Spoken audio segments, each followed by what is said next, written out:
We are turning now to Genesis chapter 17, and we're going to start at verse 9. Now let me tell you what has led up to this just in the previous chapters. Abraham has one mission.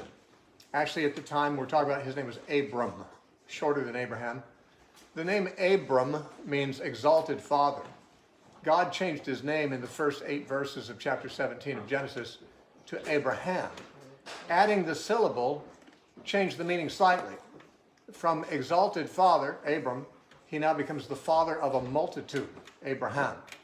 Now, the interesting thing is that he was not the father of a multitude. He had one son at this time. And that son was one that wasn't going to be very significant in the plan of God. God had told Abram many years earlier that through his seed, or through his offspring, all the families of the earth would be blessed. And God called Abram out of Ur of the Chaldees to come to what was then called the land of Canaan. And he just sojourned there in a tent all his life. He never, as far as we know, I don't think he even built a house. He just lived in a tent, and so did Isaac and Jacob, the Bible says in Hebrews, that they dwelt in tents. But Abram didn't have any kids, and here God had promised him through his offspring all the nations would be blessed. Abram was 75 years old when God called him to go to the land of Canaan, and after about 12 of those years, he hadn't any kids. And one reason for that was not just that he was old. He wasn't too old to father children, but his wife was too old to get pregnant, and it wouldn't have mattered if she was young, because she'd always been barren anyway. She was an infertile woman, and she was now pretty old. When they came to Canaan, she was 65. By the time that she was like 77 or something like that, or 76, she still hadn't had any kids, but she actually came up with the idea that Abram should have a child by her own maid. In the Middle East, this was sometimes done. If a woman can have her own child, their slaves were considered to be their property, and so her slave girl's body was Sarah's property, and she could say, well, I'll have a baby through her body. And that was not unheard of. That was not unheard of in the ancient Near East in that time. So, I mean, it sounds weird to us. I don't know any woman that would suggest such a thing to her husband in our society, but to have a child was pretty important, because they didn't have much information about an afterlife. They didn't know about immortality or anything like that. You lived on through your offspring, or you didn't live on at all in those days. That's how they understood it. They didn't understand eternal life. God had said nothing about it, at least not on record. And so it was important to leave your name and your heritage through a child. And so Sarah, actually, whose name was Sarai at the time, her name got changed also, she suggested that Abram go into her handmaid, Hagar, who was a younger woman and could have children, and she got pregnant and had a child named Ishmael. And that's pretty much where chapter 16 had left off. Ishmael was born, although Abraham thought that this was going to be the son through whom the promises of God would be kept, because Abram had no hope of Sarai having any children, and he now had a son, a healthy son. Technically, it was his son. I mean, he was the father, and so he just Ishmael grew up with his dad, thinking that he was the one. He was the one that God was going to use. And at the end of chapter 16, it says that Abram was 86 years old when Hagar bore Ishmael to him. And in the opening of chapter 17, Abram's now 99 years old. So 13 years have passed. So Abram has one son still, only one, named Ishmael, and he is 13 years old. And of course, 13 is an important age, in that society. Even to this day, at age 13, a Jewish boy goes through bar mitzvah and so forth. There's right around that time of coming into puberty is when a child begins to be transferring to a official status of being like an heir of the family and so forth, a man. And so right around the time that Ishmael would have been, kind of transitioning into officially the heir of the estate, God appears to Abram in chapter 17 and says, actually, no, it's not going to be Isaac. or Ishmael, excuse me. It's going to be another son named Isaac. Now, chapter 17 has 3 parts to it. And in an earlier lecture I covered verses 1 through 8. In that part, that's simply where God changed Abram's name to Abraham. That's where he became the father of a multitude, though he still had only one child. And at this point, when God said, call yourself father of a multitude, Abram had no idea that there'd be any more children to him. It's later in this chapter that God announces, well, Sarah's going to have a son too, named Isaac. But when God tells him, change your name to father of a multitude, and by the way, these Hebrew names, anyone who met him would know what it means. You know, he's going to meet somebody and they say, well, what's your name? I'm Abraham. Oh, you're a father of a multitude. Where's your family? Well, it's this boy right here, you know. Well, aren't you a little presumptuous calling yourself father of a multitude? No, God told me. God told me I'm the father. I'm supposed to call myself father of a multitude from now on. So I'm doing it. And so that's what in the first 8 verses happened. God appeared to Abraham and basically said, I want to change your name from Abram to Abraham because you're going to be father of a multitude. Now that's the first 8 verses. I want to dip in at verse 9 now. It says, and God said to Abraham, that was his newly acquired name, Abraham.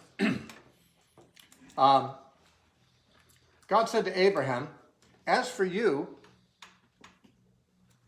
you shall keep my covenant, you and your descendants after you throughout their generations. This is my covenant which you shall keep between me and you and your descendants after you. Every male child among you shall be circumcised. And you shall be circumcised in the flesh of your foreskins, and it shall be a sign of the covenant between me and you. He who is 8 days old among you shall be circumcised. Fortunately, there's no one in his family 8 days old, so they didn't have circumcised them. No, everyone from 8 days old and up is from that point on, every offspring of Abraham had to be circumcised on the 8th day. But Abram and Ishmael had to be circumcised at age 99 and 13, respectively. Now, being circumcised is not a comfortable operation, I have to say. I can't testify to it because, fortunately, I was born at a time when hospitals routinely circumcised little boys, so I don't remember it. But my sons were circumcised at 8 days old, and, well, let's just say I was able to attend the first of them. The second one, I let my wife take him in. She coid not relate. But there's a lot of pain involved. But on the 8th day, not as much. The 8th day of a child's life, it's interesting that this was discovered long after God chose the 8th day of the child's life to be circumcised.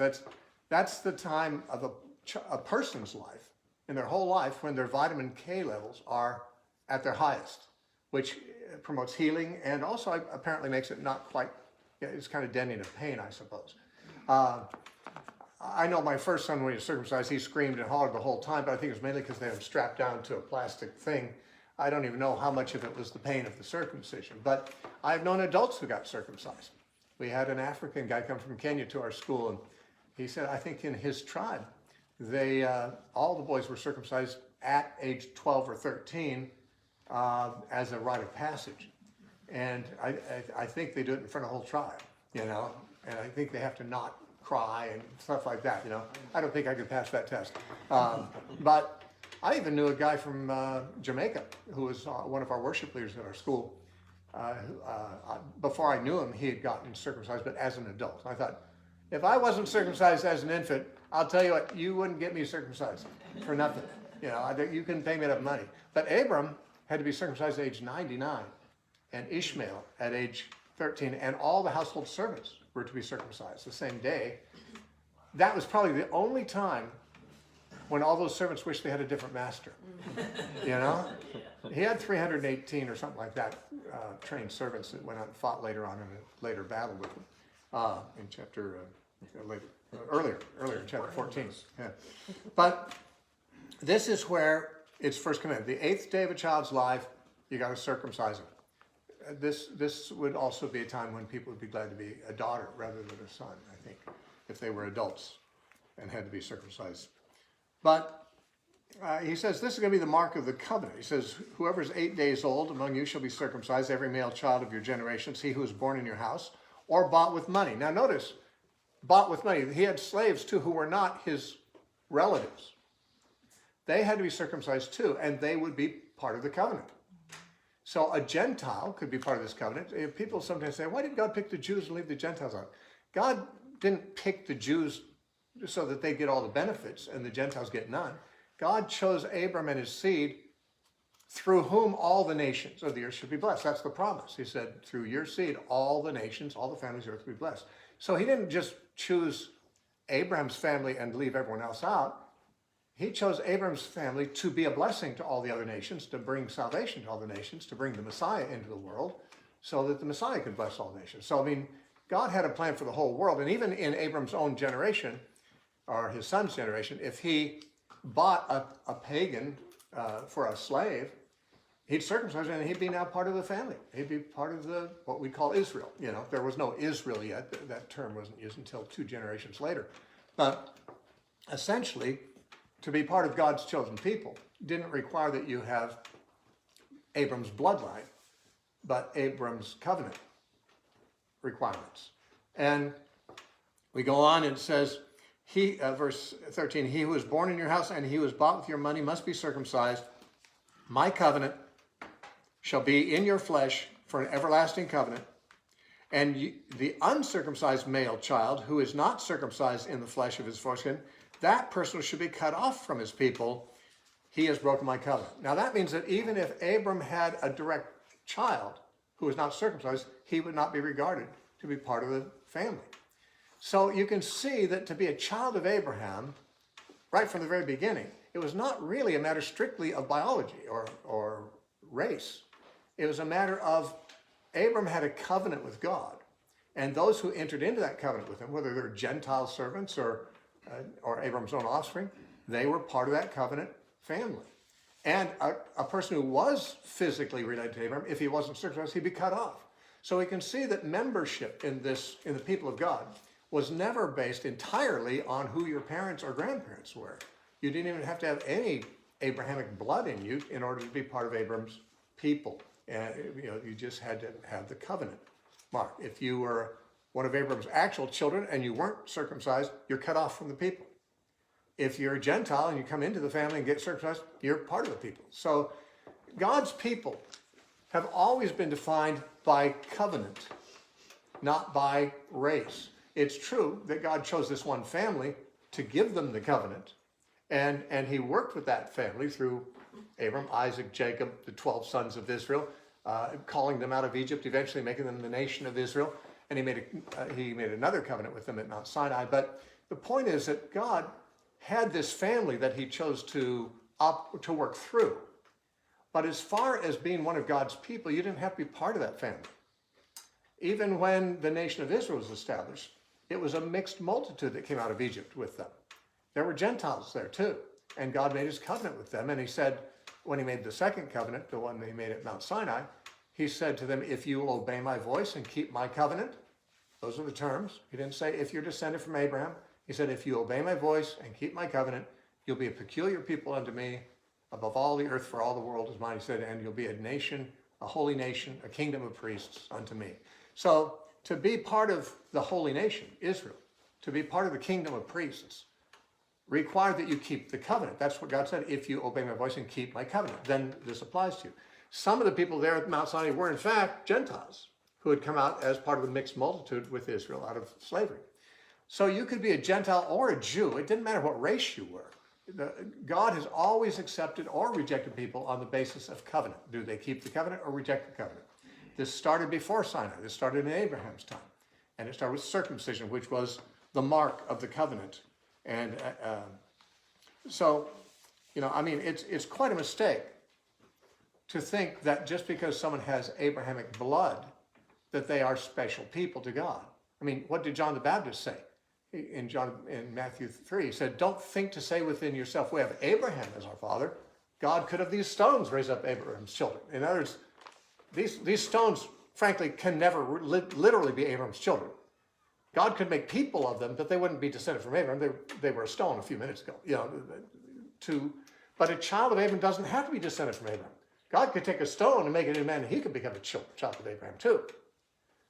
And of course, in John 8, Jesus said to the Jews who were opposed to him, he said, I know you're Abraham's descendants, But if you were Abraham's children, you would do the deeds of Abraham. So he's saying, I know you're descended from him, but you're not really his kids. Not in any sense that matters, because you don't have the faith of Abraham. He said, you're of your father, the devil, he said in that passage. And yet they were Jewish. And Paul said in Galatians chapter 3, only those who are of the faith of Abraham are the children of Abraham. So again, it's not physical descent from Abraham. A rock doesn't have any physical descent from him, but it could be a child of Abraham if God wished to make it into one. The idea is the children of Abraham are spiritually a spiritual class of people who have the faith of Abraham. Let me show you something in Romans real quickly about that, because many people don't understand this, but it's from the Old Testament to the New. I mean, from the time that God made the covenant with Abraham to the New Covenant time. In Romans chapter 4,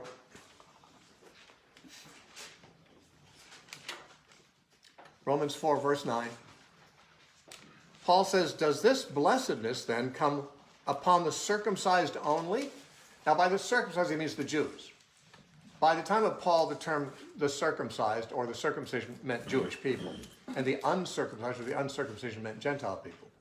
So he says, does this blessedness then come upon the circumcised only or upon the uncircumcised also?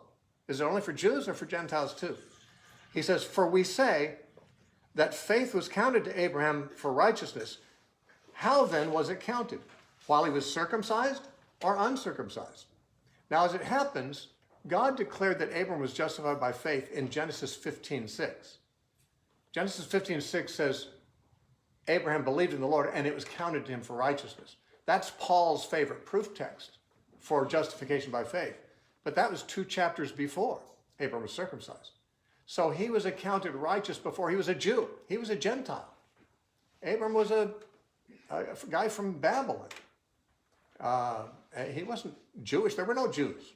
He was just a Gentile until this covenant was made. And when he got circumcised, that was the beginning of the circumcised race of people that came from him. Now, but he was justified by faith, it says in Genesis 15:6, but he wasn't circumcised until Genesis 17. So he was righteous before he was circumcised. That is, he was acceptable to God and justified by faith before he was a Jew. And what Paul's saying, therefore, this blessing is not just for Jews. Abram wasn't a Jew when it happened to him. He said he became circumcised, but when he was uncircumcised is when he was righteous. So Paul's making the point, being a Jew or being not a Jew, being circumcised or uncircumcised, it doesn't really count for any status with God. If you're a Jew and you break the covenant, like Judas Iscariot, or like Caiaphas, or like King Manasseh, or any number of apostate Jews in the Old Testament, they're not in, they're out, because they break the covenant. Now, then Paul says, in verse 11, and he received the sign of circumcision, a seal of the righteousness of faith which he had while he was still uncircumcised, that he might be the father of all those who believe, though they are uncircumcised.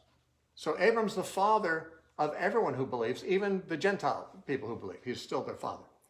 He's the father of all who believe, though they're uncircumcised, that the righteousness might be imputed to them also, and the father of the circumcision to those who are of the circumcision.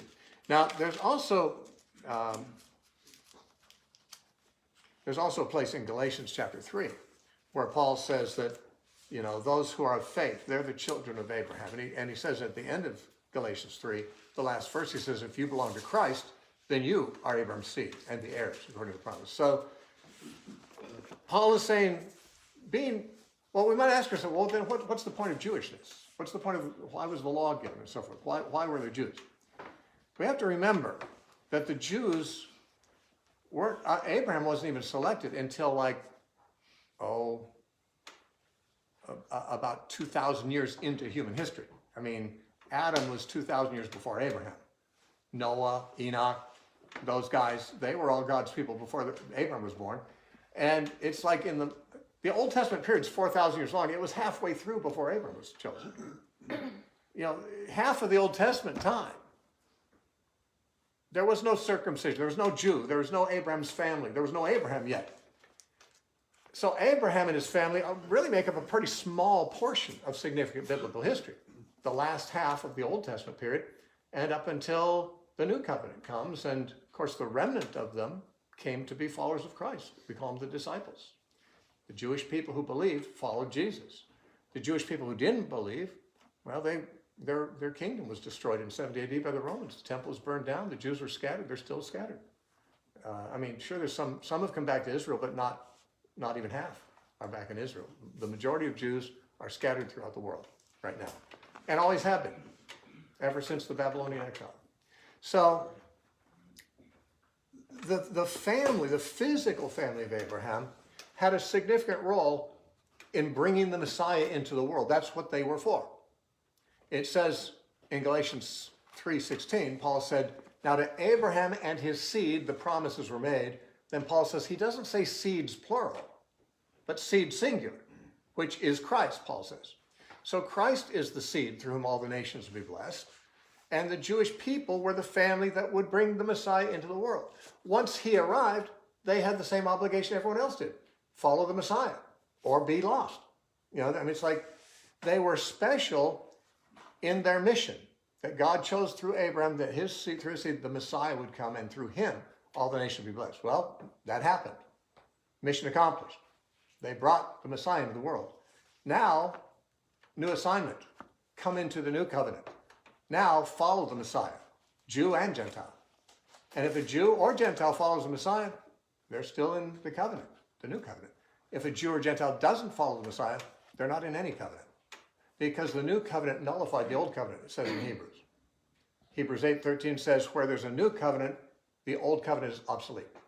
So what distinguished people as God's people through the old covenant, well, that covenant is obsolete now. There's a new covenant. Anyone from the old covenant can become part of the new covenant. Any human being on the planet can. But any human being who doesn't come in terms of the new covenant and follow Christ, they're not part of any covenant. There's no covenant except the new covenant left. The others are obsolete. Now, the covenant God made with Abraham isn't exactly the same as the covenant made at Sinai, because this is the circumcision covenant that was incorporated in the Sinaitic covenant later on. But here, a person didn't have to identify as Jew. There were no Jews yet. But if you were circumcised, that meant you accepted the covenant terms, and you were in the same people of God that Abram was in. If and it was not a matter of biology, it was a matter of covenant. That was true at Mount Sinai too. Didn't have to be Jewish or Gentile, either one. You had to be, well, you're either one or the other, but it didn't matter which you were. If you keep the covenant, you're part of the holy nation, God said, and the peculiar people. And that's true of us too. I mean, we have accepted Christ in terms of the new covenant. So have many thousands of Jews. There are many thousands of Jews have received Christ and have come into the new covenant, and an even larger number of Gentiles. This group are the covenant people of God, the remnant of Israel, and we could say the remnant of the Gentiles too. Now, that's where he puts this covenant in place. And it says in verse 15, we're in Genesis 17:15 again.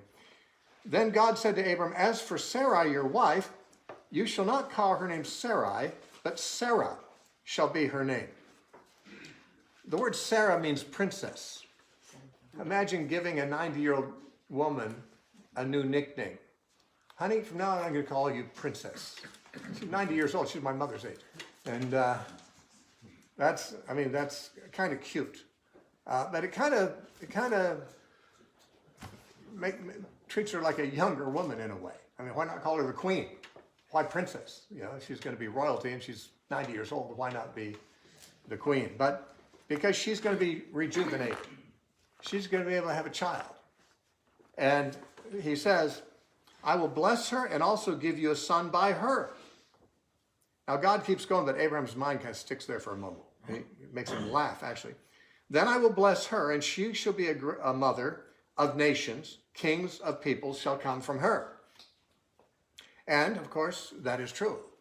The Edomites came from her. The Midianites came from her.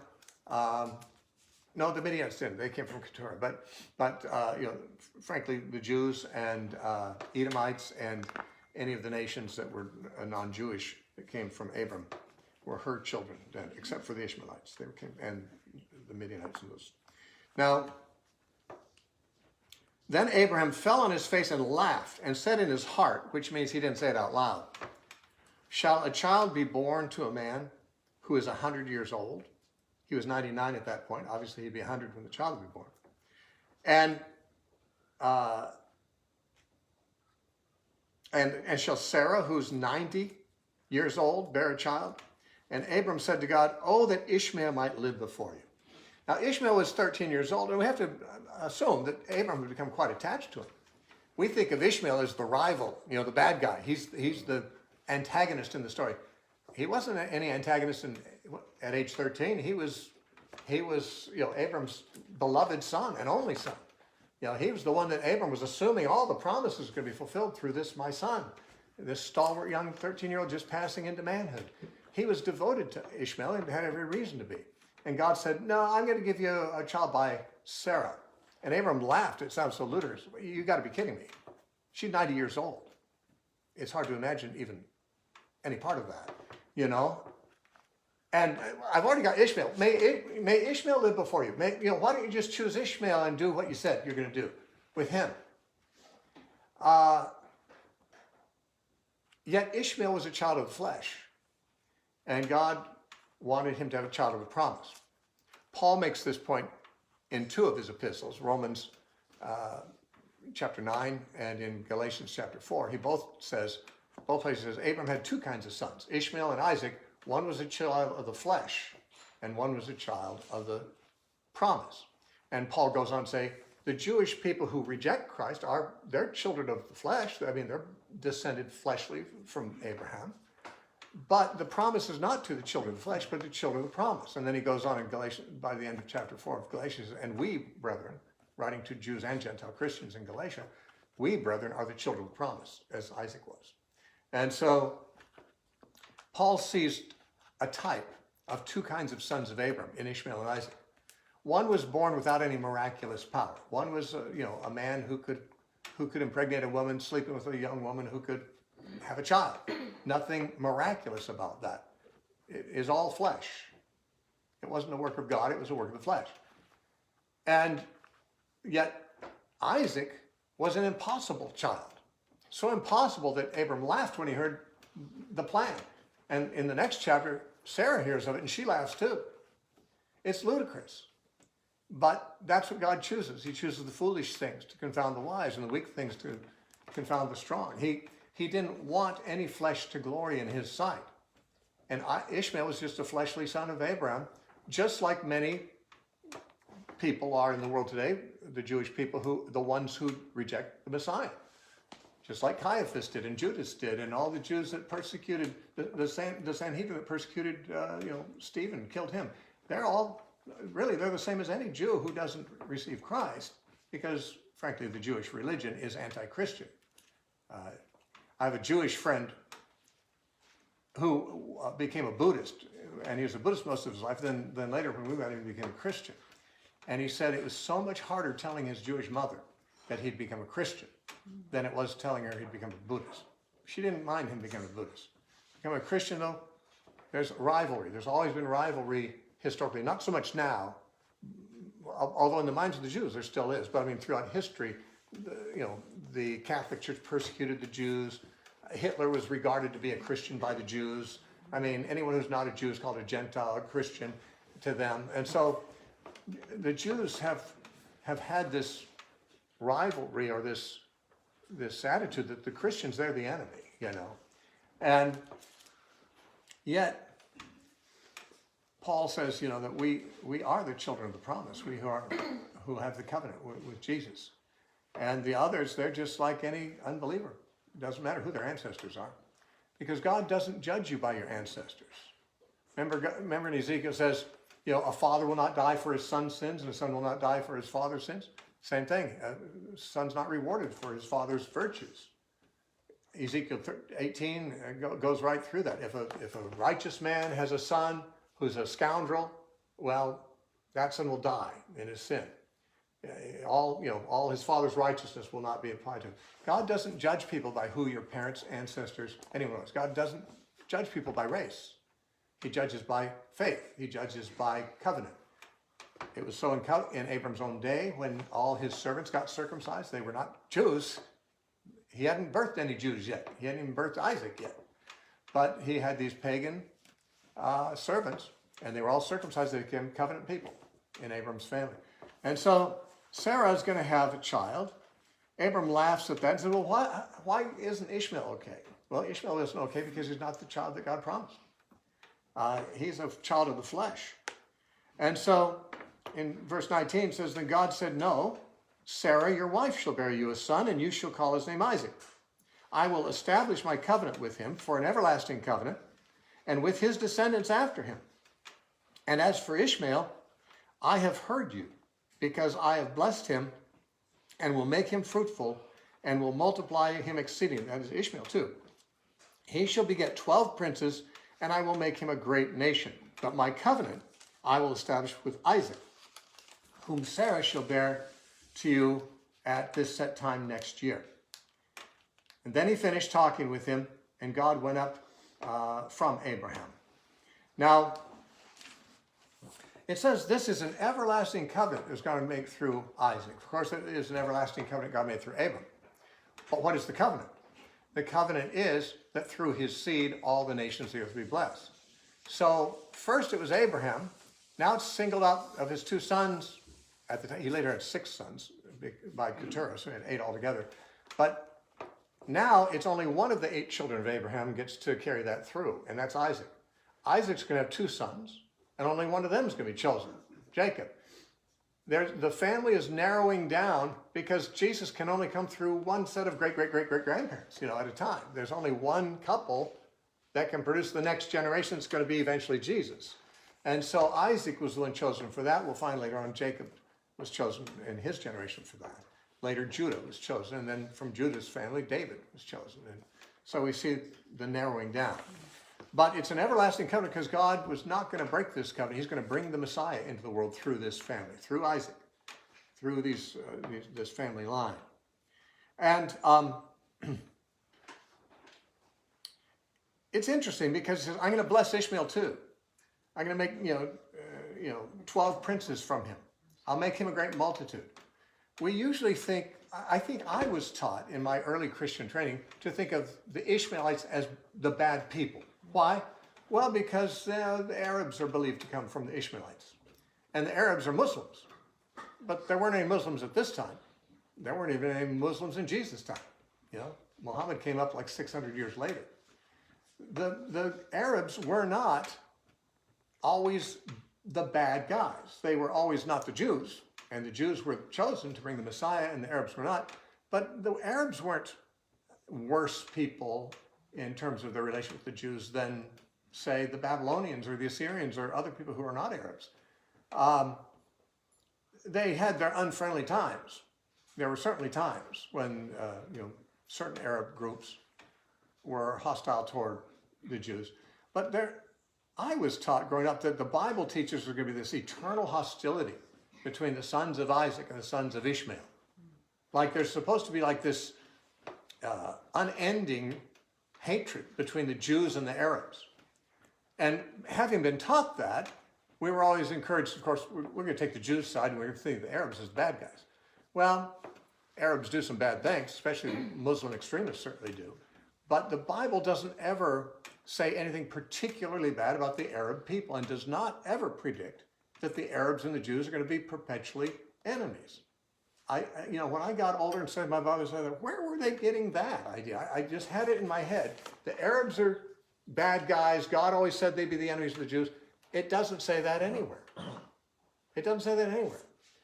But, of course, the Ishmaelites were not the chosen people, so eventually they had to separate off and they didn't get the inheritance. But everything God says about Ishmael here is good. I'm going to bless him. I'm going to multiply him, make 12 princes of him. I'm going to make his name great. He'll be a multitude too. But he's just not the one. He's not Isaac. It's going to be through Isaac that I fulfill my promises. So Ishmael, at age 13, learns he's not going to be the richest man in the area someday. He's going to be nothing. And it's all going to go to another baby who's not yet born. We find that after Isaac's born, Ishmael's kind of hostile toward him as a young teenager toward a rival heir. It's sort of like sibling rivalry. But they got together, Isaac and Ishmael got together as adults and buried their father peaceably and so forth. There was no everlasting hostility between them or anything like that. Okay, so in verse 23, Abram took Ishmael his son and all who were born in his house, all who were bought with his money, every male among the men of Abraham's house, and circumcised the flesh of their foreskins that very same day, as God had said to him. Abram was 99 years old when he was circumcised in the flesh of his foreskin, and Ishmael, his son, was 13 years old when he was circumcised in the flesh of his foreskin. The very same day, Abram was circumcised, and his son Ishmael, and all the men of his house, born in the house and bought with money from a foreigner, were all circumcised with him. Now, have you ever wondered why circumcised? I mean, if God's going to say, I'm going to have some sign on your body that is the sign that you're faithful to my covenant, I think I'll just have you cut off your foreskins, you know? And I remember seeing a comic once, a cartoon, and Moses was on the mountain talking to God and saying, now wait, the Arabs get the oil and we have to cut off our what? Moses in that cartoon was he thought they were getting a raw deal. But of course they're getting God, and God's worth more than oil. The Levites didn't get any inheritance land, but God was their inheritance, and they were the privileged ones, you know. Yeah, why not pierce their ear? Yeah, I know. I mean, why not? Okay, if to show you're in my covenant, you have to grow out your little pinky fingernail and never cut it. You know, then everyone who sees you will know that, oh, that's one of those people. You know, one of those Abrahamic people. Now, why wasn't it something like that? You know, it's interesting that of all the things he could do, he could have said you got to wear a mohawk or wear an earring or a nose ring. He could have said any of that, and anyone could tell by looking at you, oh, you're one of those people. And it's supposed to be a sign. Right. But who sees if you're circumcised or not? Right. You don't walk around town, you know, advertising that you're circumcised. How is that a sign? Why was that chosen of all the things God could have chosen? God wasn't promoting indecent exposure. Right. Well, let me tell you what I think is the answer. I've never heard anyone teach this, but I've had to think about it a lot because I teach the Bible. I had to answer my own questions before I could answer other people's. Here's what I believe. We see in the Bible, both in Jeremiah, actually in Deuteronomy and Jeremiah, and in the New Testament, that physical circumcision doesn't count for anything. It's something else. Circumcision of the heart. Jeremiah 4:4, I think he said, circumcise your hearts and not your foreskins. And of course, Paul says in Romans 2:28 and 29, he is not a Jew who's one outwardly, neither is that circumcision which is outward in the flesh, but he is a Jew who's one inwardly, and that circumcision which is of the heart. Paul says in Philippians 3:3 to the Gentile Christians in Philippi, he says, we are the true circumcision, who worship God in the Spirit, who rejoice in Christ Jesus and put no confidence in the flesh. The true circumcision. In Romans 2, actually, he said to the Jewish reader, he says, now you Jews who are circumcised, you don't even keep the law. But these Gentile Christians who are not circumcised, they keep the law better than you do. You know, you say you should not commit adultery, but you're committing adultery. You say you shouldn't steal, but you steal. These Christians, they don't steal. They don't commit adultery. They're living the life that you should be living. And they're not even circumcised. And Paul said in Romans 2, shall not the uncircumcised man who keeps the law be accounted circumcised?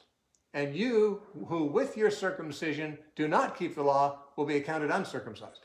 That's when he said he is not a Jew who's one outwardly, and that's not circumcision which is of the flesh. What Paul's saying is physical circumcision, it doesn't mean a hill of beans to God. There's 3 times in his other writings he said, in Christ Jesus neither circumcision avails nothing, uncircumcision avails nothing.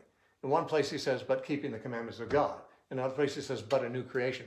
And in Galatians 5:6 he says, but faith that works through love. These are the things that matter to God. Circumcision is not one of them, Paul says. So why did God choose circumcision? Because circumcision represents something in the heart. But that still doesn't explain why that particular body part. But it might. Because the ritual laws of the Old Testament represent spiritual things. Obviously, circumcision of the heart is a spiritual condition. Physical circumcision is a ritual condition. What part of the body could God have chosen to represent the unseen part of man, which is the heart. Man looks on the outward appearance. God looks on the heart. The heart is the unseen part of man. You don't know what's in a man's heart. Well, it can show in his actions and so forth, but by looking at a man, you don't know what's in his heart. But that's because he's circumcised. If he's a Christian, he's circumcised in the hidden man of the heart, in the hidden part that no one sees, only God sees. That, if you're going to pick a part of the body that no one's going to see, only God, the reproductive organs are the most private parts. And I believe that God chose the most hidden part, the most private part, to represent that part of man that is unseen by man, the heart. That the sexual organ, by it bearing the mark of God's covenant, represents the unseen, what we don't show to the public, what's not visible to the public, the heart. It bears the mark of God's covenant if you're born again, if you're regenerated. But there's another thing. Abraham's whole purpose in life was to have a baby, for which the sexual organs are employed. Now, he didn't have he wasn't going to set up a nation like Moses did. He wasn't going to set his people free from slavery like Moses did. He didn't have any mission except to have a baby. That was his whole ministry. He lived for 175 years, and the only thing he did that changed the world was have a baby. And that baby had to come through his reproductive organ, obviously. Now, what's our mission? We produce spiritual fruit. He had to produce physical fruit, fruit of the womb. Fruit, he had to be fruitful and have a child. We have to produce spiritual fruit from our heart. The heart's the organ. The heart is the organ from which love, joy, peace, gentleness, meekness, self-control come. The spiritual fruit corresponds to, Abram's ministry was to bear fruit of a child. Our ministry is spiritual, to bear spiritual fruit. And that comes from the heart. Abraham's came from his physical organ. Ours comes from the hidden man of the heart. Now, an uncircumcised sexual organ for a man was unclean. Circumcision was a way of making it clean.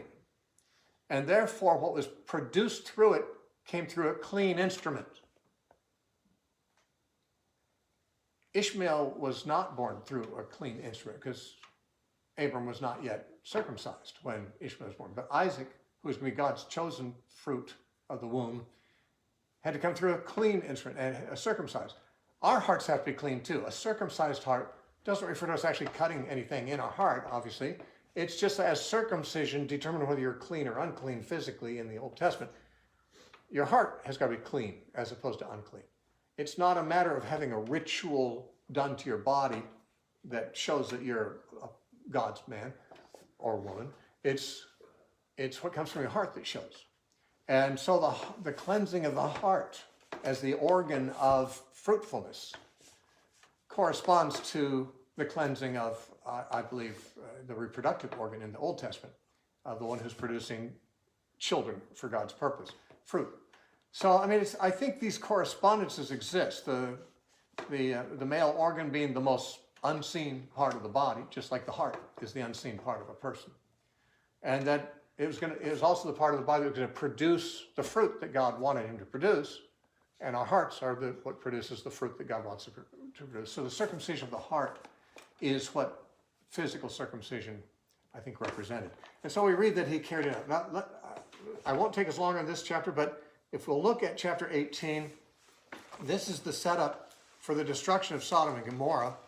But it's also the opportunity for Sarah, who Abraham apparently hadn't told her she's going to have a baby. I don't know if it's because this happened immediately afterwards and he hadn't had a chance, or if he was afraid to tell her. Comes home to his 90-year-old wife and says, guess what God told me? You're getting pregnant. So I've got an appointment with you tonight, Not many 90-year-old women would take that news well. And so God has to announce it himself. Now, here's an interesting story. In Genesis 18, God appears to Abram. Again, God appeared to Abram numerous times. But he appears with two associates. And they are angels. And these two associates are the angels that go on ahead into Sodom and Gomorrah and pull Lot out of there and his wife before the city's destroyed. But God shows up in a human form. This is how he appeared to Abram. This is what we call a theophany. This is where God, because he wants to interact face to face with a man, he temporarily assumes a human form. So that and it's really physical because he eats food and things like that. And the angels can do this too. And so these three men, one of them is Yahweh, the Lord, and the other two are angels. They come to visit Abraham. And I believe that Abram doesn't know who they are initially. Now he shows tremendous hospitality. It's in the heat of the day. It's siesta time. You get out of the sun. He's sitting in his tent in the heat of the day, waiting for the cooler time to come. And he sees these three men in the distance. And he runs out. He's 99 years old. And he runs out to meet these distant guests and says, please, please come into my house. Let me give you some food. You're out here in the hot sun. Come take some leisure. Let me refresh you. This is typical Middle Eastern hospitality. You might think he's doing all this because he said, oh, this is God. I really have to show some respect. An Eastern hospitality would show that to any guest. In fact, in the Arabic world, if you take a guest into your house, you're responsible for their safety at any cost, which is why when Lot took the two angels into his house, and the men of the city wanted to rape the angels, Lot offered his daughters. It was very offensive to us. We don't understand the culture that he was under. You take someone into your house, there's the implicit promise you will give anything to keep them safe under your roof until they leave. You die for them. In fact, Lot did go out to speak to them, but he offered his daughters too. He's just trying to stave them off, trying to get them to not molest his guests. That's Middle Eastern hospitality. I say it beats Southern hospitality pretty good. But in fact, it's a little unreasonably hospitable, I think. It goes extreme. But so Abram sees these guys traveling in the heat of the day, it says, and he goes out, he runs out in the hot sun, brings them into his house. He tells Sarah, go prepare a meal. I'm sure they had the servants do it, but he gave her orders, she gave them to the servants. And then he ate with this person. Now, after the person eats with them, we know it's the Lord because we're told that in verse 1, but I don't think Abram does. I think he just has three guests. He doesn't know who they are. But at the end of the meal, when a guest might traditionally, offer a blessing on the house, that's his host, he says, your wife, she's going to have a new baby this time next year. Now, apparently Sarah's been working back in the kitchen and the guests have not seen the wife. And Abraham assumes, and Sarah assumes, she's listening in, they assume these men have not seen Abram's wife. She's 90 years old. And Sarah, when she hears it, she laughs, like, come on. Yeah, that was the wrong blessing to choose for this household, nice try. But then when she laughed, the Lord says, why did Sarah laugh? And she said, I didn't laugh. But he said, why did she laugh? Is anything too hard for the Lord? Now, at that point, the word Lord is Yahweh. The word Lord is being used through the whole narrative where Abram says, my Lord, come in, my Lord, this, my Lord, this. It's always Adonai. It's the common word for sir. It's the polite word for addressing a man, my Lord. And so when you see the word Lord and it's not all capital letters, now it is in verse 1 when we're told Yahweh, that's Yahweh, when it's all capital letters, then Yahweh appeared to him. But then when we read of the interaction between Abram and Yahweh, he's always saying, my Lord, meaning Adonai, just like good sir. But it changes. When Sarah laughs, and the Lord says, why did Sarah laugh? Is anything too hard for Yahweh? And I think at that moment, Sarah and Abram realized, whoa, this is not an ordinary guest. Remember, it says in Hebrews, be careful to entertain strangers because some have entertained angels unawares. Inadvertently had guests they didn't know who they were. This is no doubt one of the cases that the writer of Hebrews is referring to. Abram didn't know who his guests were until the guest says, what is something, you think something's too hard for Yahweh? And suddenly the guest says, Abram and Sarah, whoa, that's who this is. And Sarah says, I didn't laugh, God, And the last we hear of that conversation, he says, no, you did. and then the rest of the chapter is God telling Abraham about he's going to go to Sodom and Gomorrah. I'm going to read through this pretty quick. It says, then Yahweh appeared to him by the terebinth trees of Mamre as he was sitting in the tent door in the heat of the day. So he lifted up his eyes and looked, and behold, 3 men were standing by him. By him just means opposite him, out some distance. He had to run to get to where they were. 3 men were standing by him, and when he saw them, he ran from the tent door to meet them, and bowed himself to the ground, and said, My Lord, Adonai, if I have now found favor in your sight, do not pass by your servant. Please let a little water be brought, and wash your feet, and rest yourselves under the tree. And I will bring a morsel of bread, and you may refresh your hearts, that you may pass by, inasmuch as you have come to your servant. And they said, Do as you've said. So Abram hurried into the tent to Sarah and said, Quickly, make ready 3 measures of fine meal, knead it, and make cakes. Now, if I brought guests home unexpectedly and told Danny, quick, make 3 loaves of bread from scratch, that'd be, I probably should give her more notice than that. But of course, they had a house full of servants. I don't think Sarah had to cook a thing. She just had to give instructions to the kitchen staff. But make 3 measures of meal, and he went and he what do we have here? Verse 7. And Abram ran to the herd and took a tender and good calf. Notice he's still running. This guy's 99 years old. He's enthusiastic, and he doesn't even know this is God. These people really wanted to impress their guests. He ran to the herd, took a calf, gave it to a young man, and said, prepare that. So they actually had to slaughter it on the spot and then cut it up and cook it. These guys had to wait a long time for their food. It's not fast food.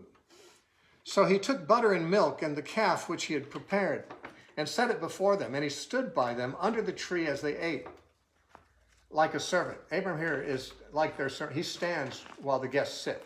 A servant would always stand while the more honorable people were seated, eating, and standing by ready to do their bidding, And here Abram's the master of the household, the one who has the promises of God, the one through whom all the world's going to be blessed. And he's treating these strangers, I believe they were strangers to him, like they're his superiors. But that's just the way, that's hospitality on steroids, And he stood there by the tree as they ate, and they said to him, Where's Sarah, your wife? And he said, Well, here in the tent. And God said, I will certainly return to you according to the time of life, and behold, Sarah, your wife, shall have a son. Now, I will return to you according to the time of life is an obscure phrase, but what it means is I'm going to come back by here in about 9 months, the time it takes for a baby to gestate. The reason I know it means that, it's not clear here, but it means that because he says it a different way at the end of the chapter. And at the end of the chapter, well, not at the end of the chapter, but later, in verse 14, he says, Is anything hard for Yahweh? At the appointed time, I will return to you according to the time of life, and Sarah shall have a son. So I'm going to come back around, and by then she's going to have a baby. Now, that's what he says first. And again, I'm pretty sure that Abram and Sarah do not have any idea that this is God, or that he knows how old Abram's wife is. And just giving kind of a traditional blessing on the household. You've shown me hospitality. Let me leave you with a blessing. Let your wife be fruitful. She'll have another baby next year. And it just sounds like this is the wrong house to be given that blessing to. But God had already told Abraham that Sarah would have a baby. And apparently Sarah didn't know it yet. And so it says, Sarah was listening in the tent door, which was behind him. Now Abram and Sarah were old, well advanced in age, and Sarah had passed the age of childbearing. Therefore, Sarah laughed within herself, saying, After I have grown old, shall I have pleasure, my Lord being old also? Now, she's not talking about sexual pleasure. She's talking about the pleasure of finally having a baby. A woman who was childless was considered to be very, very much lower rank than a woman who had a child. And so she'd have the pleasure of being a mom, is what she's referring to. And she says, my Lord being old also, meaning Abraham. Now, that's Adonai also. Remember in 1 Peter chapter 3, it talks about wives honoring their husbands and so forth. It says, even as Sarah submitted to Abraham, calling him Lord. It refers to in 1 Peter chapter 3 that Sarah called him, this is what it's referring to, when she referred to her husband as my Lord. Just a term of respect of a wife to her husband. I want all of you wives to learn a lesson here. How to speak to your husbands.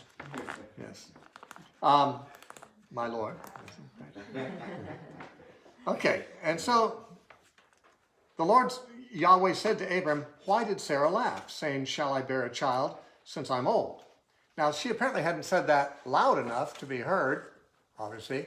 She said under her breath, and she probably felt she was laughing quietly enough too, but the guest heard. He said, why did she laugh? Is anything too hard for Yahweh? This is the first time he identifies himself as Yahweh. He says, at the appointed time, I will return to you according to the time of life, and Sarah shall have a son. But Sarah denied, saying, I didn't laugh, for she was afraid. And he said, no, sorry, you did. Which is kind of an embarrassing little episode to have recorded about you for all eternity, for all history. Now here, she's the mother of the godly, covenant community. And the last thing we really read about her activities is she lied about laughing, and God said, no, you're lying. You did laugh. End of her story here for that part. Now, then the men rose up, that is God and the two others, and they looked towards Sodom, and Abram went with them to send them on their way. And the Lord said, shall I hide from Abraham what I'm doing? Since Abram shall surely become a great and mighty nation, and all the nations of the earth shall be blessed in him. For I have known him, in order that he may command his children and his household after him, that they keep the way of the Lord to do righteousness and justice, that the Lord may bring to Abraham what he has spoken to him. Now, I've always been told that the promise God made to Abraham is unconditional. Doesn't sound like it here. God says, Abraham, I'm revealing myself to him so that he'll teach his children to do justice and righteousness, to be good kids, so that I can fulfill the promise I made to him. Sounds like it's like, if his kids go bad, I can't do anything with it. This promise depends Conditional. on faithfulness. Yeah, not only of Abraham, but of his offspring. I'm revealing myself to him so he can teach his children to do the right thing so that I can keep my promises I made to him. And so, but of course Abram did. So the promises have in fact been fulfilled. And he says, verse 20, and the Lord said, because the outcry against Sodom and Gomorrah is great, and because their sin is very grave, I will go down and see whether they have done altogether according to the outcry against it that has come to me, and if not, I will know. Now, there's no strange way for God to talk. He's just talking about a city just down the block a ways. And he said, I've heard bad things about that city. There's been outcry. People have complained to me about it. And I'm going to go down there and see if it's as bad as I've heard. If so, I'll know it. Now, he doesn't say he's going to do anything about it, but Abram puts two and two together. He knows how bad Sodom is. And he says, what, are you going to destroy the righteous with the wicked? Immediately, Abram assumes God's going to know what's going on down there and he's going to destroy it. But the strange thing is, why would God have to move down the road a piece to know what's going on a mile away or two? I mean, what? Doesn't God know everything? Isn't he everywhere? Why do you say, yeah, I've heard bad things. I'm going to check out the report, see if it's as bad as I've heard. God does know everything. He is everywhere. But when he comes into theophany in a human form, he takes on the whole persona of a human being. Like when Abram offered Isaac and God stopped him, or the angel of the Lord did, says, for now I know that you fear me. Don't do it. What, didn't God know that Abram feared him before that? It's a manner of speaking. It's what we call anthropomorphic language. It's like when God came into the Garden of Eden after Adam and Eve sinned, said, where are you guys? Where are you? And I'm here in the bushes. And he said, why are you in the bushes? Well, I was naked. How'd you know you were naked? You didn't eat that fruit, did you? It's like God's talking like he doesn't know. Or he comes later to Cain. Where's your brother? Oh, I don't know. Well, I do. Your brother's blood has cried out to me from the ground where you slew him. It's like God talks like he doesn't know things. He talks like he's a person. I think that in becoming human-like, taking on a human persona, the whole idea is not to overwhelm, not to intimidate, to actually be able to relate with somebody without them freaking out. And he actually takes on the whole human persona. Like, I've got reports about this town down here. I'm going to go down and check it out. But of course God knew what he's going to find. God knew everything that's going on the whole planet and the universe. He didn't have to walk down the road of peace to find out what's going on in Sodom. He'd been aware of it as long as Sodom had existed. But it's interesting. It's just an instructive thing as we read these theophanies that God talks like he doesn't know. He talks like he's a real, actual human, but he's not. He's just taking on a human persona for the sake of relating with a mere human being. And so he says, I'll know when I get there. And notice Abram immediately assumes, oh, that's not going to be good for Sodom. And Abram has a nephew living there. The only reason I think Abram cared about Sodom is because his nephew was there. He and his nephew had parted not on very good terms, but Abram was family, and Lot was family. And so he didn't want to see Lot get wiped out, and he knew the town deserved it. It says, the men turned away from there and went toward Sodom, but Abram still stood before the Lord. So the two angels went on down the road, and God stayed there to talk to Abram in that theophany. And Abram came near to God and said, would you also destroy the righteous with the wicked? Now notice, God hadn't said anything about destroying anyone.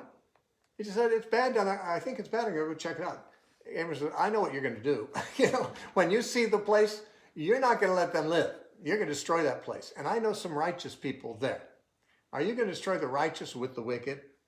Suppose there's 50 righteous within the city. Now there weren't. There weren't even 5 righteous in the city. But Abram is afraid to ask too much from God. You see it through this whole bargaining. This whole bargaining way is the way his descendants have sometimes been characterized too. Bargaining for a lower price or whatever. God, he doesn't want to come right out and say, God, would you spare this whole town of thousands of people if there's like 3 righteous people in it? Abram feels like that's too much to ask. It's just asking God to be too generous. So he says, how about 50? 50 sounds like a respectable number. What if there's 50 righteous? Will you spare the town? And God, without batting an eye, says, okay, I'll spare it for 50. Abram says, what if there's 5 less than that? Would you destroy the whole place for the lack of those 5? God says, no, I'll spare it for 45. Abram says, wow, I'm kind of on a roll here. I think I'll keep going down.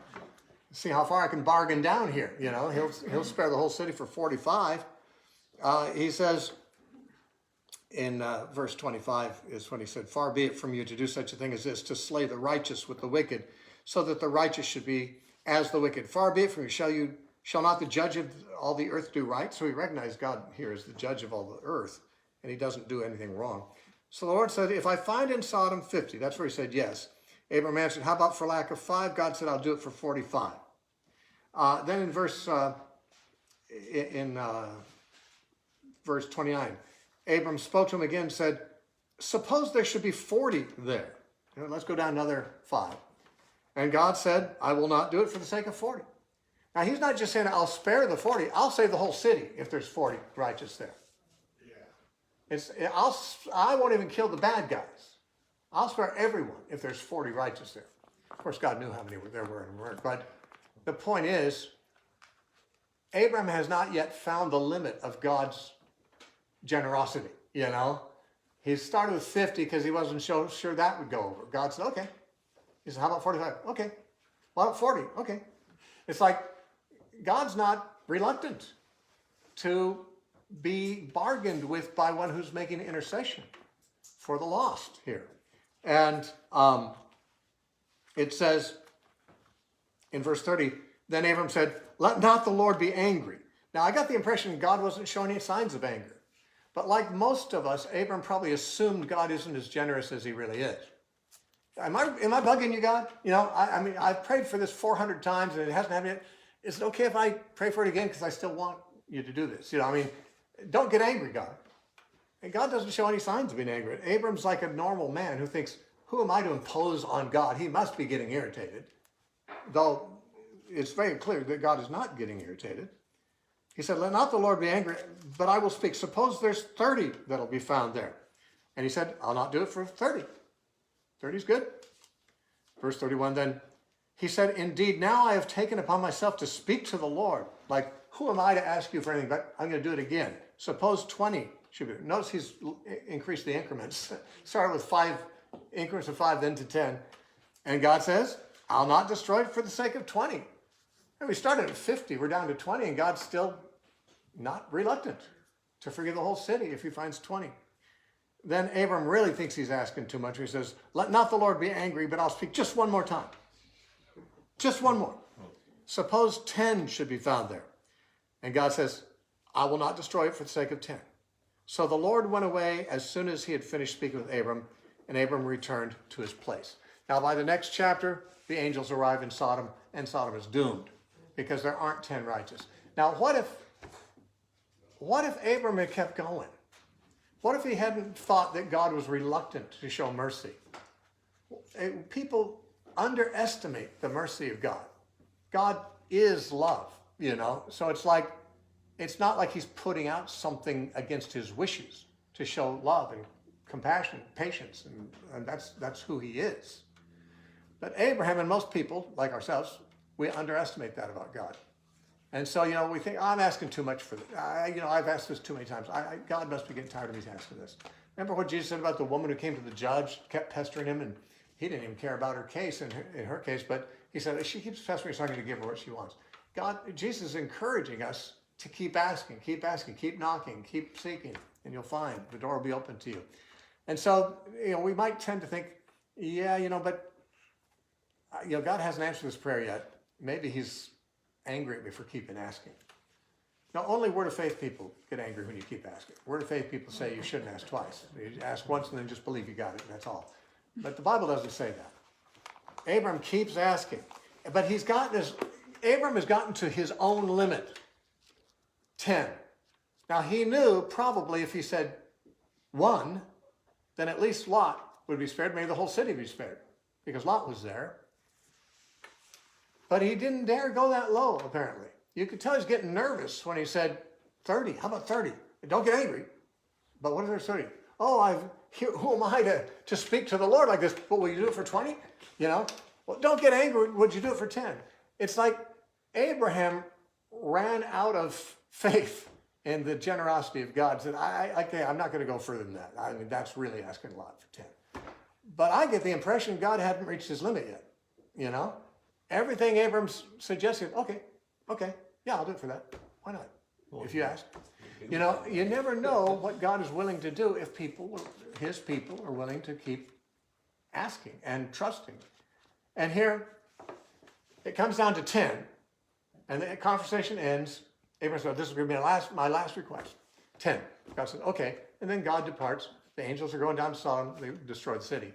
Now, Abraham must have been wondering when he walked away from that conversation, I wonder if there's going to be 10, you know? See, he got Lot, his wife, he's got 2 daughters that are married. That's what, 4 more, so that's like 6. And then there's 2 virgin daughters, it's 8. Oh, I hope there's 2 more there, you know? Can we get it up to 10? Unfortunately, they couldn't get up to 10. But even though God didn't spare the whole city, he spared the righteous. That is, he spared the ones that didn't deserve to die. The judge of all the earth does do right. His son-in-laws died? It appeared, unless they were engaged to his daughters. The Bible says he and his wife and 2 daughters got out. Right. But before they got out, he went to his sons-in-law, plural, Right. to tell them, we got to get out of the city, God's going to destroy it. Now, I don't know if these sons-in-law are like future sons-in-law who are going to marry his 2 daughters. Right. I assume they are married to other daughters of his. He's got 2 virgin daughters he takes with him. And then he's got sons-in-law. He might have 2 or more other daughters who are married. Right. Now, the sons-in-law, it said, this is in chapter 19, it says they thought he was joking. They thought he was, they didn't take him seriously, so they didn't go. So, and so Lot and his wife were very reluctant to leave the family behind, so the angels had to grab him. Good thing there were 2 angels, they had 4 hands. They had to have 1 hand on Lot, 1 on his wife, and 1 on each of the daughters, and hauled them out of the city, because they were lingering, it says, and that was a dangerous place to linger. And I think the reason that Lot's wife looked back is because she had some kids in the city, you know. She was looking back, what's happened to them, you know? I told you not to look back, you know.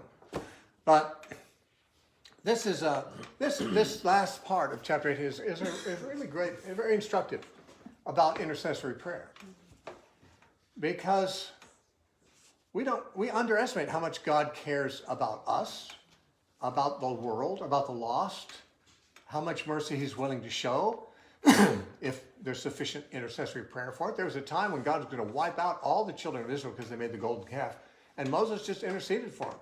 And God said, okay, for your sake, I won't wipe them out.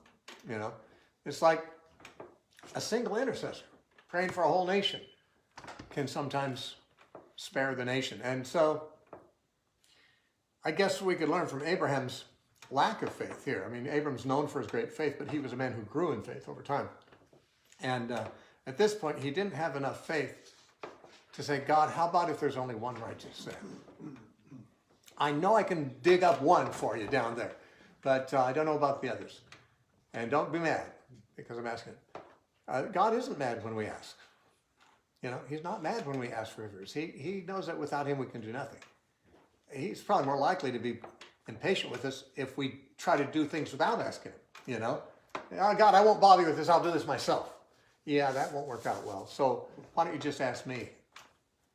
And I can do this, you know. And so, excuse me, that's how it went. The next chapter, of course, is the story of Sodom and Gomorrah. Anyone have any comments or questions? Yeah, seems to be a lot of miraculous